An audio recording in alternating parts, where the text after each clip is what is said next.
바로 시작하겠습니다. 먼저 조지아와 체코의 경기를 분석해 보도록 하겠습니다. 조지아 피파 랭킹 75위 패승무 승패입니다. 분위기가 상당히 화끈했던 경기를 했습니다. 하지만 조지아가 결국에는 튀르키예를 극복하지 못했고 1대3으로 패배를 기록하고 말았습니다. 실점 이후에 오히려 상대를 공략하려는 적극적인 맞불로 나서는 모습입니다. 하지만 튀르키예의 수비수에게 번번이 막히면서 성과를 거두지 못했습니다.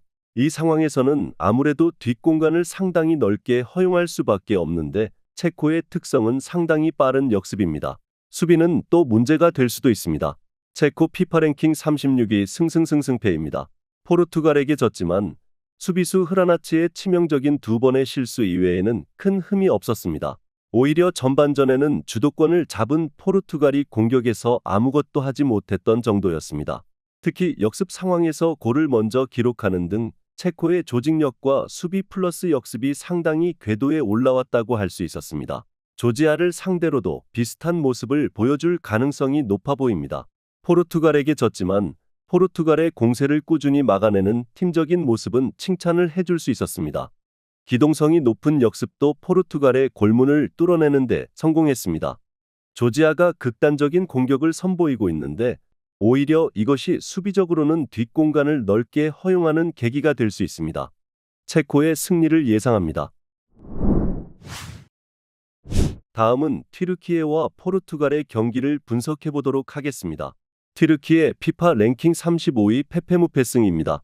일단 중거리 슛이나 원더골로 상대를 타격하는 모습을 보여주긴 했습니다.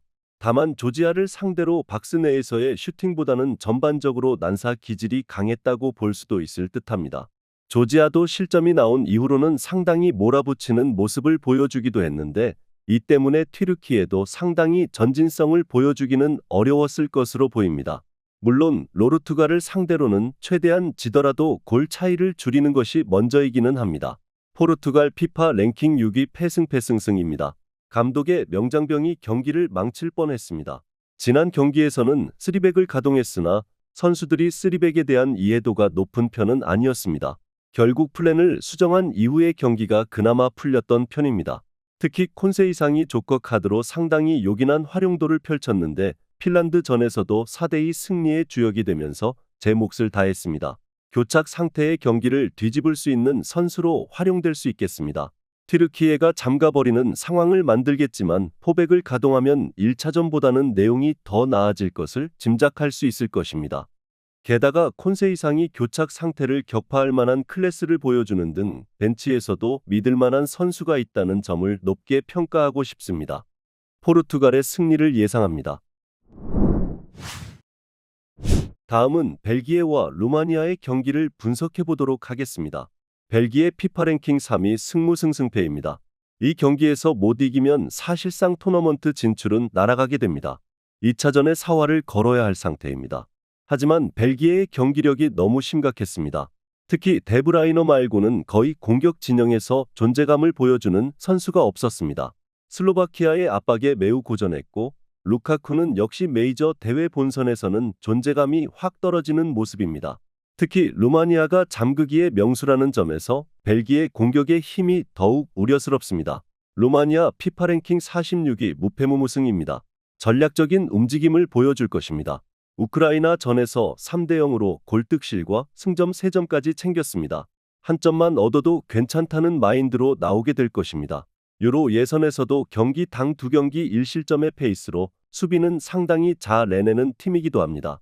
일단 루마니아 입장에서도 6월 리텐슈타인 상대로도 골을 기록하지 못하고 비겼으니 지난 경기의 득점력이 이변이라고 볼 여지가 충분할 듯합니다. 특히 전략적으로 잠가버릴 가능성이 높은데 상대의 압박과 수비에 거의 맥을 추지 못한 벨기에가 이를 잘 풀어갈 수 있을지는 모르겠습니다. 물론 루마니아도 공격이 훌륭한 팀이라고 보기는 어려울 것이고 무승부만 기록을 해도 이 경기에서는 목적을 달성하게 될 듯합니다. 언더 2.5를 예상합니다. 마지막으로 에콰도르와 베네수엘라의 경기를 분석해 보도록 하겠습니다. 에콰도르 피파 랭킹 31위 승패패승승입니다. 에콰도르의 무기는 끈끈함과 수비일 것입니다. 남미 예선과 친선 경기에서도 아르헨티나도 상당히 고전했던 전력인데 체급을 극복하지는 못했지만 두 경기에서 모두 0대1로 석패하는 모습을 보여주었습니다. 다만 에콰도르도 여전히 공격진에서 에네르 발렌시아의 의존도가 높다는 점이 문제입니다. 이 선수가 노장이라는 점도 있지만 현재 브라질 소속팀에서도 주전이라고 보기는 어렵다는 점이 상당히 아쉽습니다. 베네수엘라 피파 랭킹 54위 무무페페무입니다. 베네수엘라도 생각보다는 남미 예선에서의 흐름이 좋습니다. 특히 에콰도르와 비슷한 모습을 보여주고 있는 상태입니다. 물론 득점력조차도 에콰도르와 비슷한 문제를 가지고 있는데 이 팀의 노년가장은 론돈입니다. 물론 6경기 6골로 5골을 넣은 에콰도르보다는 낫긴 하지만 칠레를 상대로 수적인 우세를 앞세워서 3대0으로 이긴 경기를 제외하면 그다지 득점력이 돋보이는 경기는 없었습니다. 남미 예선에서 두 팀이 존재감을 보이는 것은 득점력보다는 수비력이었습니다. 오히려 득점력은 노장 선수들에게 의존하는 문제가 심각한 상태입니다. 두 팀이 모두 득점을 기록하는 데는 애로사항이 많을 것으로 보고 있습니다. 언더 2.5 양상 속 무승부를 예상합니다.